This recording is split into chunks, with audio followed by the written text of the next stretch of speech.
Duine den na pásanna is táchtaí is stair na héireann is éimeann de Valera, a d'imar túnachar nach beag chruthú na héireann nua aimsirthe. He had a whole era called after him. De Valera's Ireland, for so many people, represents a certain type of Ireland that endured until the 1970s. De bhar na slí gardaime a bhí aige, bhí De Valera folatóir den chiad sco, ní hamháin is stair na héireann ach is stair na hórapa leis.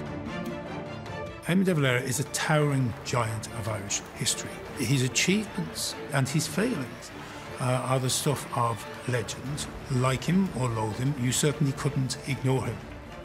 Ach sna 1920 bhí an chuma an scéal go raibh deire déanta ag De Valera, bíochas nach raibh sé tosnathe i gceart faoin drásan. Bhí sé tuirseach, bhí sé teen, bhí sé dachar air. Leihananta táchtacha baithid seo ina bhfuair sé takeíocht do chuid bhad den luain radacach ban réabhlóideach sin a bhí ag tríd san poblacht ina meach comhhanas inscinne agus acme.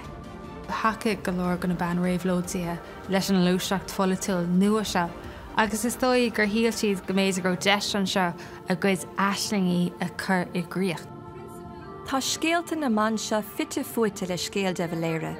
Hacaigh siad leis, cárda pársanta agus polatúla dó a bahiad, a chur deire bhreisiad go raibh feabhal déantaige ortha. Caithfidh go raibh an díoma ag na mará. Ba bhór idir an tura de De Valera agus den na maná réabhlóideacha seo ar deire, ach dimar na snáimena seo túnachar nach beag ar an éireann nua agus iad fóstaigh de le bhaimimeann suas go dtí ar linn féin. You cannot understand 20th century Ireland without understanding De Valera, and you can't understand De Valera without understanding that key period, those wilderness years of 1923 to 1926.